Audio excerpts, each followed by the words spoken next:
For some reason, London is getting a Holocaust memorial outside of Parliament. We were responsible for the Holocaust, right? No, I believe it was the opposite. Yep. I have no idea why, and the reasons that were being given for this are really peculiar. So, apparently, according to the BBC, the plans have been, the government's been given the go-ahead for the memorial to be built right next to the Houses of Parliament. You can scroll down, this is a visual representation of what it'll look like. Hideous. This is going to be 23 large bronze sculptures and an underground learning centre that was previously rejected by Westminster Council, but for some reason this has gone ahead. The Board of Deputies of British Jews said it was delighted, but concerns have been raised that the site could become a target for terrorists. I don't think the Labour Party are up for it. But I mean, if that's your concern, don't build it. Well, it's more don't build it because we're not Germans. Well, I mean, that's my argument, but like, if you're concerned about the terrorism this will incite, don't. Anyway, David Cameron, for some reason, announced plans for this project in 2016, but it was delayed because of disagreements. Yeah, I know. He was basically David Cameron, which was Tony Blair in a conservative skin suit. But there's a campaign group called Save Victoria Tower Gardens, because, of course, these are being made in like little bits of green area that is still left in London. Anyway, so... They say, we passionately believe that the Holocaust should be remembered, but we believe this is ill-considered and damaging proposal that would do disservice to the victims and survivors and do little to enhance understanding and respect. Yeah, it's because why? I think it's an insult to the British. Well, yeah, that's kind of how it looks. But Like, anyway... why are you trying to rub our noses in the Holocaust as if we did it? That's what it comes across as. Yeah. Like, we've been to the Holocaust memorial outside the Reichstag in Berlin. Yes. And that's appropriate. Yes. Like, the way it's built, the place of it, all the rest of it, makes sense. But what message are they... And it's designed to send a message to the people who will come after those Germans who committed the Holocaust. What message are you sending to the Brits? Like, here's an ugly monument to something the Germans did that was evil. Do we have to have that? Like, why do we have to have that? Anyway... So Community Secretary Robert Jenrick told the BBC that he hoped it would educate and inform future generations about the horrors of the Holocaust and hoped millions of people would visit it every year. But why would they? We already have it in the curriculum for history. Of course we do. And was it ethics studies, whatever I did? I ended up studying the Holocaust in my secondary school like 3 times. Yeah. It's one of the reasons I hated studying history in school, because oh god, this is depressing. The Germans again. Yeah, exactly. But anyway, he added that it would also foster a better understanding of, quote, the British role in the tragedy, the things we did right and we did wrong, as if we are somehow culpable for the Holocaust. That's what this is about. That seems to be, yeah. As if somehow Britain was responsible for the Germans organising the mass extermination of Jews, Roma, Gypsies, gays, and whoever else. Like, what the hell do we have to do with this? Like, we were the ones bombing them. Yeah. Trying to stop them, you know? I mean, we declared war on them when they invaded places. What are we supposed to do? That wasn't enough. That wasn't enough, yeah. Sorry, I know you fought like a 4-year war against the Germans to stop this kind of thing, but let's talk about what you did wrong. Alone, like a lad. Where were the Soviets? You know, your friends. Yeah, they had to get invaded by the Germans before they got off their asses. They had an alliance with the Germans while we were bombing them. Yes. Anyway. It's actually one of the stories as well. Apparently when the Soviets invaded Eastern Poland and the Germans, the other part, the Soviets, as an act of good faith, rounded up the Jews and handed them over to Hitler. Bloody hell, I didn't even know that. No, let's talk about what Britain did wrong here. Anyway, so the British role in the tragedy, which I deeply resent this framing. Keir Starmer backed the project, saying it was vital to educating future generations about the Holocaust. Because nobody in the UK knows about the Holocaust. Well, no, you've got to remember, he probably means future generation of Labour Party members. Look, I'm happy to build one in Labour Party HQ, just to remind everyone coming in. Yes.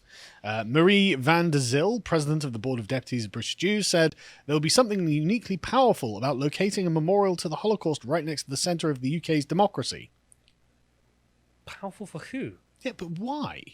Like, what does she mean? Powerful sends a message, right? Who are you sending a message to? The British, you shouldn't have intervened or something? Well, you are somehow responsible. She says, while the Holocaust was a particular crime against Jewish people, the Nazis also viciously persecuted Roma, gay and disabled people, and this memorial will speak to that. But why? Like, we weren't the Nazis. We were at war with the Nazis. Like, the Palace of St. James isn't the symbol of the Reich. Just so weird. It's like, yeah, this will be a powerful symbol against the Germans. I guess when they're on holiday and they come and visit it, I guess it will. Just what a bizarre way of framing this.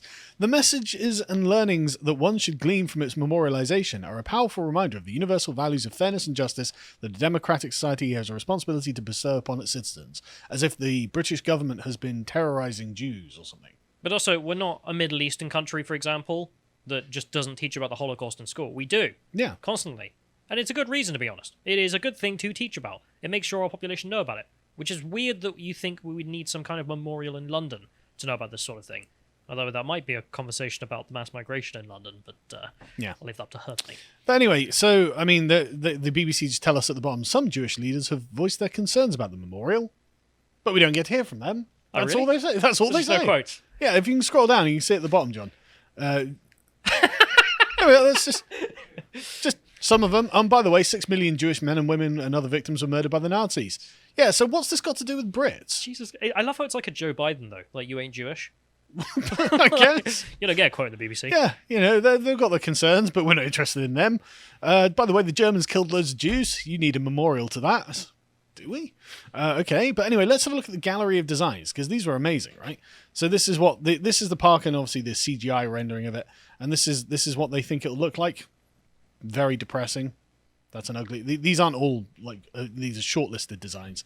They're like, right, okay, that's ugly. At the moment, it's just a big field, which is nice. Yeah. Go there and eat lunch. Yeah. Hideous. What's with all the modern stuff? Go back. We'll see what... When we are sleeping, airplanes carry memories of the horrors we have given our silent content into the night. And then something else. So, okay, but what? What does that even mean? I don't know. We didn't do that. Anyway, next one, please. Just go and sit in there. I assume the public are going to pay for this. Yeah, of course we're going to pay for it. Go and sit in there and think about what the Germans did. God, I wish we'd declared war on them. We did? Oh. Why? Well, I wish we'd bombed them. Oh, yeah, we did. Yeah. It's like, just why? Just really have a think about what those Germans did to you. Not to you, to them. To forget the dead would be akin to killing them a second time. We don't forget them.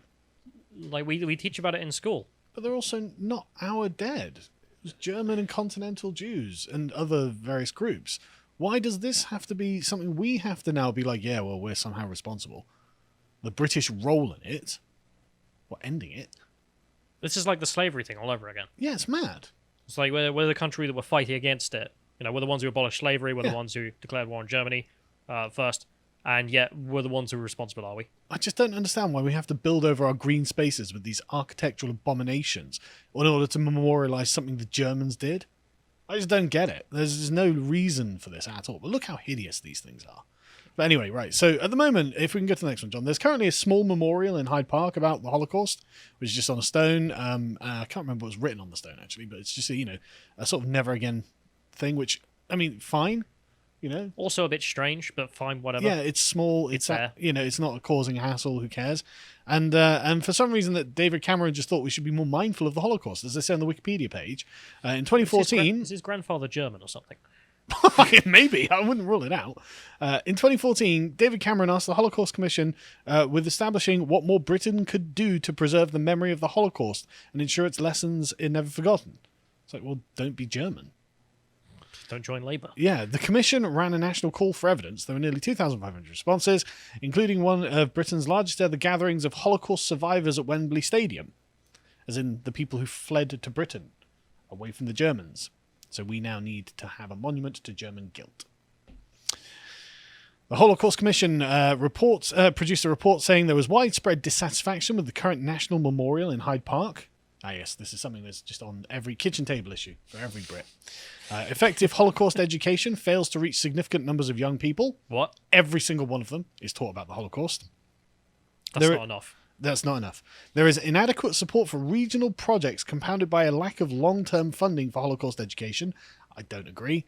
The testimony of survivors and liberators needs to be urgently recorded and appropriately preserved. It has been. There's so much material on the Holocaust. Where are they getting this from? But anyway, they recommended a striking and prominent new national memorial, as if we were responsible. Do you want us to just have a big sign at like Heathrow Airport or something? It's just like, we're sorry about the Holocaust. Just like, I don't know. We, the Brits, are sorry about the Holocaust. Why? Why did you do it? Well, we didn't. But we're still sorry. Yeah, we stopped it, but we're really sorry about it. But anyway, of course, this they want a world-class learning centre at the heart of a campus, driving a network of national education activity, an endowment fund to secure long-term future of Holocaust education, and blah, blah, blah. It's like, what? But why? But anyway. Someone's getting rich off this. Yeah, exactly, right? And so the memorial that was chosen by a Sir David Adjaye. This guy. So he is an award-winning Ghanaian British architect, known to infuse his artistic sensibilities with an ethos for community-driven projects. He's political. He's a political artist. His largest project to date was the National Museum of African American History and Culture in Washington, D.C. At least that was actually in America, where the events took place. The African American History Museum in Poland. Yeah, exactly. Or in Wales. Yeah. In 2017, he was knighted by Queen Elizabeth and recognized as one of the most 100 influential people of the year by Time magazine. He's been given like medals and all of this sort of stuff. So, wow, he's amazing. And they say a formative moment in his childhood was when he realized the iniquities his brother Emmanuel, who was partially paralyzed, faced when visiting his specialized school. He noticed how inefficient, rundown, and degrading the actual facility was during his university education at South Bank. He began to think about designing a facility that would provide better care for the handicapped, a moment he described as changing everything. He came to the understanding that architecture should serve people and be a prevalent force in all our lives, and it should take to the realm of egalitarianism. So it was egalitarian architecture. And so anyway, he said, great, I look forward to doing this because Holocaust denial has festered in the UK. We're a nation of Holocaust deniers. Labour don't win the elections. I don't know what to tell you. I mean, the membership we move on to the next one. Yeah, the membership's going down. I mean, you know. But yeah, this is going to cost £50 million. So he's getting a lovely payout from this.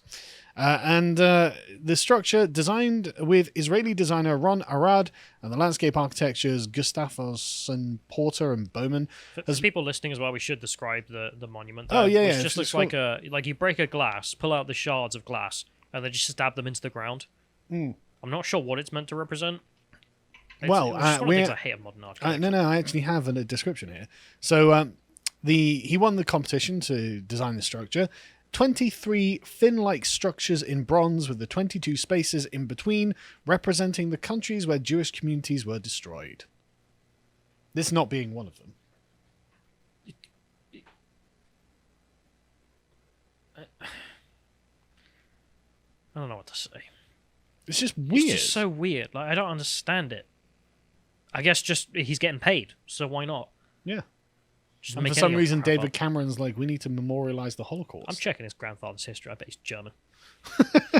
But he told a magazine that it needs to be next to Parliament. In Britain, we thought that we didn't need to make Holocaust memorial. We had liberated the concentration camps. But even here, Holocaust deniers have festered. History has taught us that we need a mechanism to remind us of what we did and why we did it. We bombed the Germans did. Because they're the Nazis. But he's saying, no, we did something and why we did it. That's why we need a Holocaust memorial. Because this Ghanaian immigrant has decided the British are responsible for the Holocaust. It's mad. It's just mad. And it's like, okay, build over the green spaces in London. Why his not? justification being that some Holocaust deniers exist in Britain. Yeah, Jeremy Corbyn, this is your fault. But also just like, if that's the case, do we not need to build one, I don't know, like every country on Earth just endlessly until there aren't any that exist anymore? Well, I mean, why don't we do a poll of Holocaust denial worldwide? And I wonder what those statistics look like at the end of it. In fact, there probably has been one done. We should have looked it up. Arabia's probably just like... Yeah, I know they don't teach it in Arabia. They're probably not... They probably wonder why we're even bothered about it. They didn't know it happened at all. And if they did know it happened, how would they feel about it? I don't know. I dread to think what the response there would be.